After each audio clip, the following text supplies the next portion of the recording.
वाडी गोसाव्याला भिक्षाई वाढीते, वाडी गोसाव्याला रावणाने सीतेला नेले ओ लंकेला, रावणाने सीतेला नेले ओ लंकेला.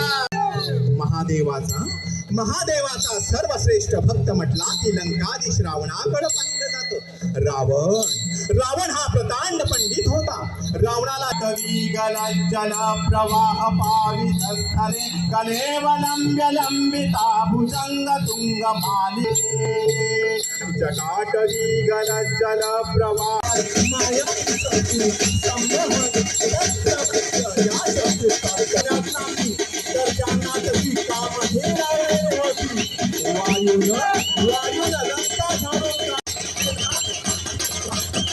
रत्नागिरीतील विरजोळे लक्ष्मीकांतवाडी येथे निमित्त होतं हनुमान जयंतीचं आणि याच खास औचित्यावर इथे राम रावण नृत्य स्पर्धेचं जंगी आयोजन करण्यात आलं होतं. रत्नागिरी शहर आणि आसपासच्या ग्रामीण भागातून अनेक मातब्बर संघ आपली कला सादर करण्यासाठी इथे दाखल झाले होते. पण या संपूर्ण स्पर्धेत सर्वांच्या नजरा खेळल्या होत्या त्या खानू गावातील श्रीदेव भवानी शंकर गांगेश्वर धनीन पावनाई नमन नाट्यमंडळ संघावर. अतिशय शिस्तबद्ध पावलं, अंगात संचारलेला उत्साह आणि कलेप्रती असलेली निष्ठा. खानू गावातील या संघानं आपल्या उत्कृष्ट सादरीकरणानं केवळ उपस्थितांची मनं जिंकली नाहीत, तर या अटीतटीच्या स्पर्धेत प्रथम क्रमांक पटकावून आपल्या गावाच्या नावाचा डंका वाजवलाय.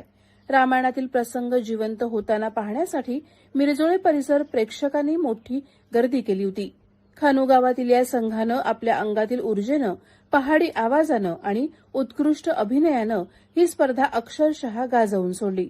स्पर्धेसाठी या संघाची तयारी कशी होती, त्या गावची लोककला कशी जपली जाते याबद्दल अधिक माहिती जाणून घेण्यासाठी आपल्यासोबत आहेत खानू गावातील श्रीदेव भवानी शंकर गांगेश्वर धनीन पावनाई संघाचे विजयी सदस्य.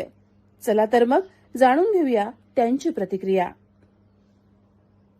हनुमान जन्मोत्सव आहे आणि त्यानिमित्ताने आज मिरजोळे गावात राम रावणच्या स्पर्धा आयोजित केलेल्या आहेत. त्याबद्दल काय सांगाल? आपल्या संघ दाखल झाला इथे काय? राम रावण आज मिरजोळे गावामध्ये राऊंड रावण स्पर्धा ही त्यांनी आयोजित केली आहे आणि त्या स्पर्धेसाठी आम्ही आलेलो आहोत.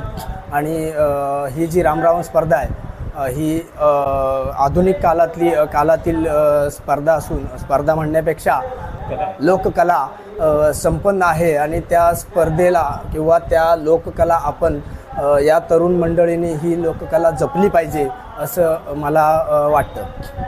खानू गावातील आपला संघ आहे. हां, खानू गावातील रामरावणाची ही जी परंपरा आहे तुमची ती किती सालापासून जुनी आहे?